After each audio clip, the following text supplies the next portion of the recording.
నేను ఏదైనా చెప్పే ముందల ఒక్కసారి ఎఫ్ఐఆర్లో ఉన్న సెక్షన్ చూడండి sir. Section number 80 and section number 85 of Bharatiya Nyaya Sanhita which talks about dowry death and cruelty by husband and relatives of husband.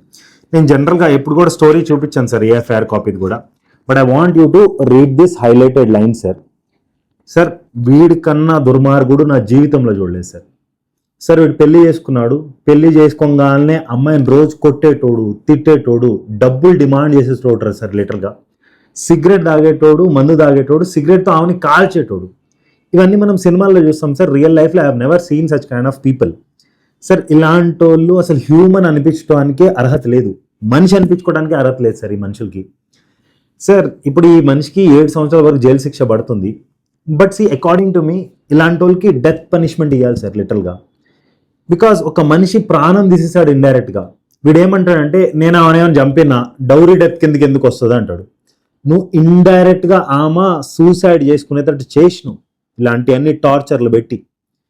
And నా సింపుల్ అడ్వైస్ సార్, ఇలాంటి వాళ్ళకి మీ కూతుర్నిచ్చి పెళ్లి చేయకండి. ఇలాంటి దరిద్రులకి నిజంగానే పెళ్లి జరగకూడదు సార్.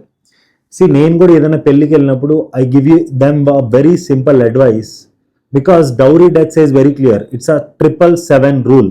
777 రూల్ అంటే ఏంటి? నువ్వు 7 అడుగులు వేసి ప్రాపర్గా పెళ్లి చేసుకుంటున్నావా, 7 సంవత్సరాల వరకు నువ్వు మంచిగా చూసుకోవాలా. ఆమెను ఏమైనా టార్చర్ పెట్టి ఆమెను ఏమైనా చనిపోయేటట్టు నువ్వు చేసినావు అనుకో, డౌరీ డెత్ కింద నీకు 7 సంవత్సరాల వరకు పనిష్మెంట్ పడుతుంది. But according to me death punishment should be awarded on these type of cases. Because ఇలాంటి వాళ్ళకి పెళ్ళి అనేది ఒక బిజినెస్ డీల్ సార్. పెళ్ళిలో పెళ్లి చేసుకున్నాం అంటే అమ్మాయి వస్తుంది, డబ్బులు కూడా వస్తాయి, 100% సెటిల్మెంట్ డీల్. అలాంటి వాడికి పిల్లనిచ్చి ఎందుకు సార్ మీ బంగారం లాంటి పిల్లని నాశనం చేసుకుంటారు? దాని బదులు పెళ్లి కాకపోయినా పర్లేదు సార్, ఇలాంటి వాళ్ళకైతే ఇవ్వకండి.